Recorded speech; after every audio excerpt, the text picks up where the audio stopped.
আসসালামু আলাইকুম রহমতুল্লাহ। সম্মানিত উপস্থিতি, আপনি কি জানেন গীবত কি? গীবত হলো এমন একটি গুনাহ যা আমরা প্রতিদিন হর হামেশাই করে ফেলি। কাউকে নিয়ে কথা বলা, মজা করা বা অনুপস্থিতিতে কিছু বলে ফেলা হতে পারে, এসবই গীবত। দর্শক শ্রোতা, আজকে আমি আলোচনা করব গীবত থেকে বেঁচে থাকার 11টি উপায় সম্পর্কে। তার আগে জানব গীবত কি। গীবত হলো কারো অনুপস্থিতিতে তার এমন কোনো কথা বলা যা সে শুনলে কষ্ট পায়।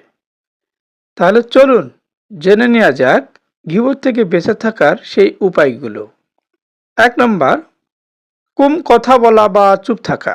রাসূল সাল্লাল্লাহু আলাইহি ওয়াসাল্লাম বলেছেন, যে ব্যক্তি আল্লাহ ও পরকালে বিশ্বাস করে সে যেন ভালো কথা বলে বা চুপ থাকে।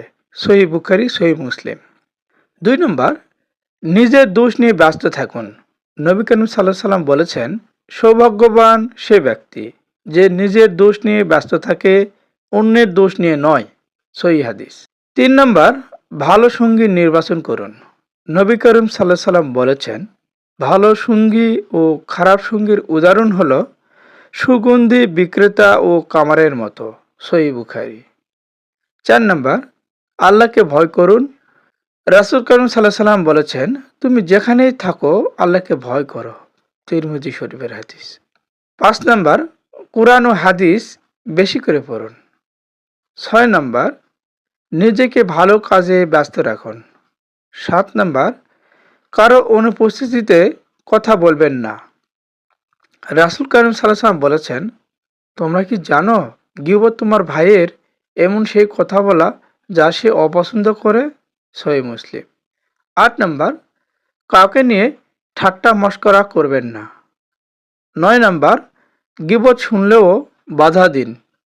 10 নম্বর, সব সময় তওবা করুন। 11 নম্বর, ওয়াজ মাহফিল বেশি করে শুনুন। মনে রাখবেন, গীবত আমাদের নেক আমলকে ধ্বংস করে দেয়।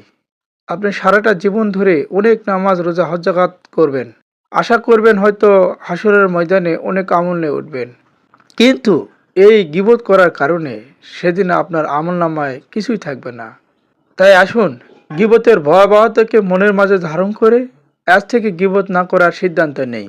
আল্লাহ আমাদের সবাইকে গীবত থেকে বেঁচে থাকার তৌফিক দান করুন। আমিন।